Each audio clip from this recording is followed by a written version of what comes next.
El nombre de mi propuesta Papi, ya está grabando. se llama Sálvese quien pueda, que significa que en el juego del poder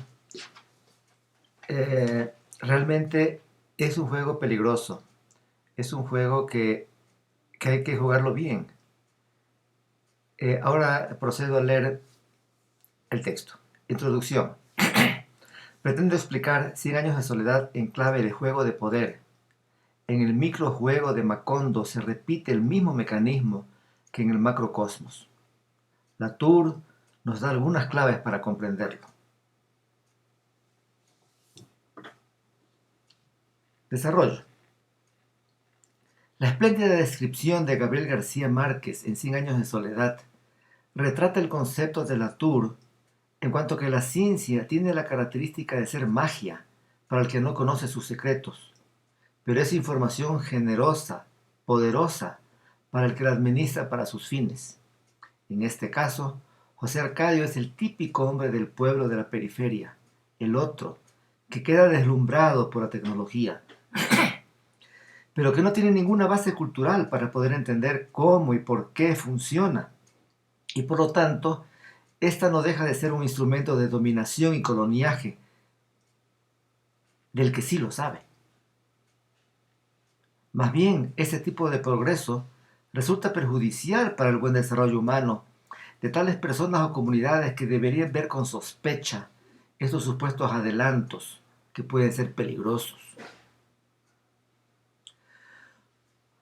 José Arcadio cae en la fácil tentación de convertir los supuestos milagros tecnológicos en medios ruines y dañinos, en instrumentos para descubrir oro o como arma mortífera, o como manera de salir del subdesarrollo entendiéndolo como abandono de sus tradiciones y valores por otros ajenos y seguramente perjudiciales para su crecimiento como personas felices.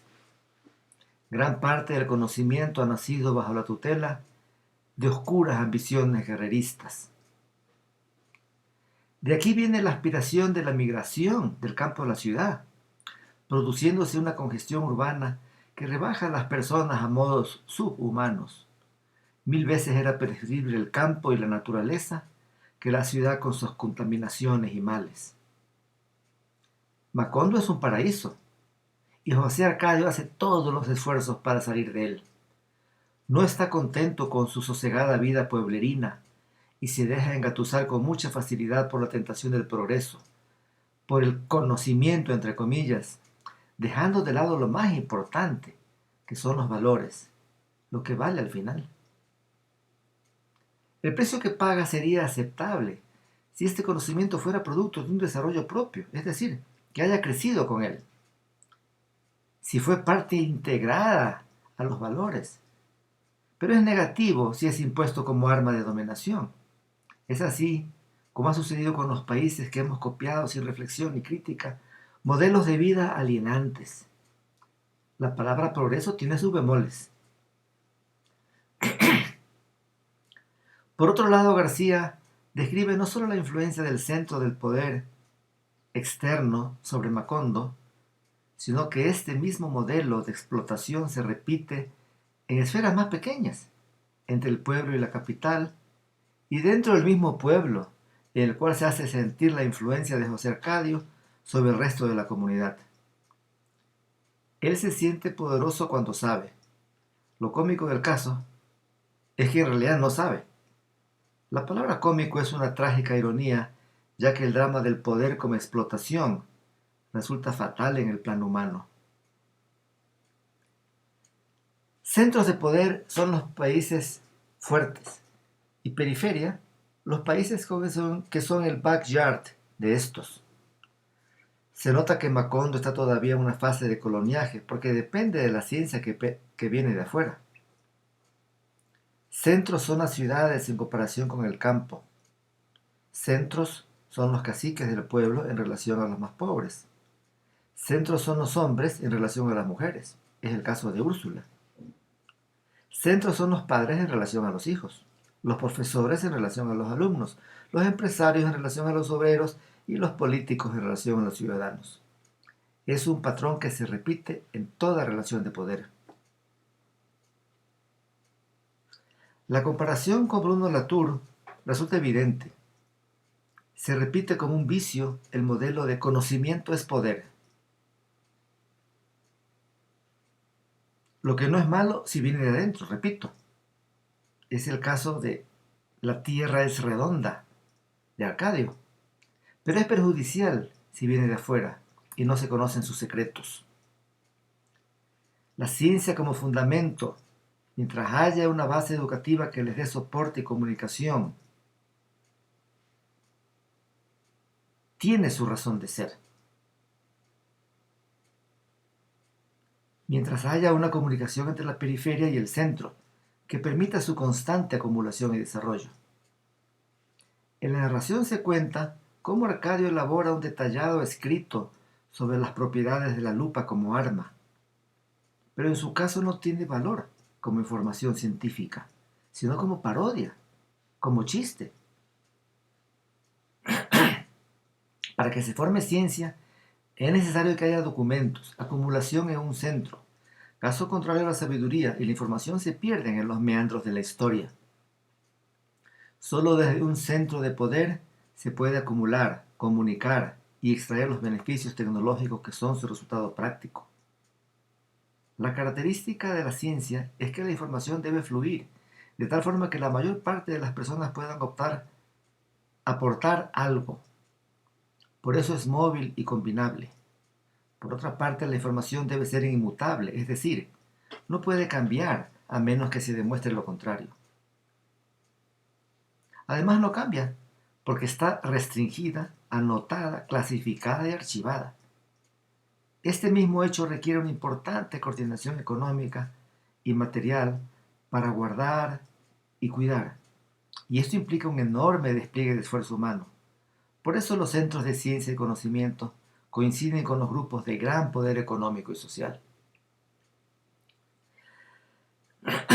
La distancia cultural se traduce en una asincronía.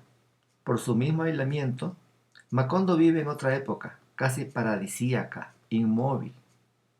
La movilidad, o por el contrario el aislamiento, son factores decisivos para la formación de cultura. La endogambia devora a sus inquilinos. Solo la apertura y la comparación pueden desarrollar nuevas perspectivas que amplíen el círculo de la libertad. Macondo es un claro ejemplo de aislamiento difícil de superar. De ahí el extraordinario valor de los gitanos y de Arcadio para superarlo. Solo los viajeros del espíritu están en condiciones de mirar el bosque y no perderse entre los árboles. Los gitanos son los eternos cuenteros que viven de la ignorancia de los demás, pero que también transmiten conocimiento, muchas veces errado. Pero al cabo se crea una pregunta, una duda, un miedo o un remedio, lo que es el comienzo de todo conocimiento. Se parte de una propuesta que debe ser confrontada con otra, y así de prueba en prueba se consigue encontrar la respuesta. Melquiades es el catalizador que pone a prueba la curiosidad. Arcadio es el niño experimentador que hace las preguntas eternas. ¿Por qué? ¿Cómo? ¿Para qué? ¿Cuándo? Y no deja el hueso hasta que se satisface. Arcadio prueba hasta que cae derrotado. Pero de todas sus derrotas es vencedor en alguna. Y eso es el éxito. No dejar de buscar. Es el líder de su comunidad que inventa, trama y revuelve. La tecnología es desarrollo para quienes están involucrados con el centro de poder, pero es instrumento de domesticación contra los que están en la periferia, los otros, los demás, los que son explotados. Debería despertar nuestra curiosidad el hecho de que García concuerde de manera casi calcada con el pensamiento de Latour. Por un lado, se trata de un literato latinoamericano que escribe desde una perspectiva imaginaria. El otro es un historiador de la ciencia europeo, afín con reflexiones teóricas. ¿Por qué ocurre esta similitud?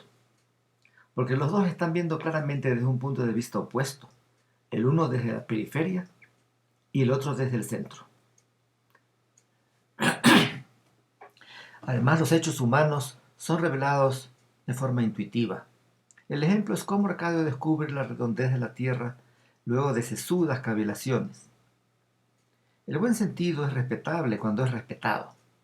y cuando no está manipulado o amedrentado por factores externos que lo limitan.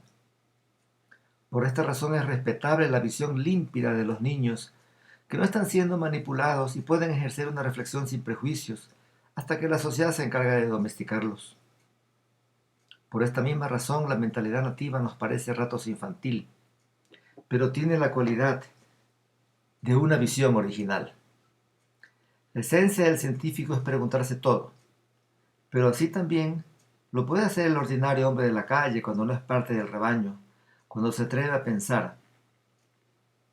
La diferencia está en la utilización que hace cada uno. El ordinario ve el presente, el sabio ve el futuro. El uno va a lo práctico, el otro va a lo teórico. El uno se contenta con resolver lo urgente, el otro juega y encuentra nuevas combinaciones. El uno acepta sus fantasmas, el otro los ahuyenta. El uno se deja manipular del miedo, el otro los enfrenta.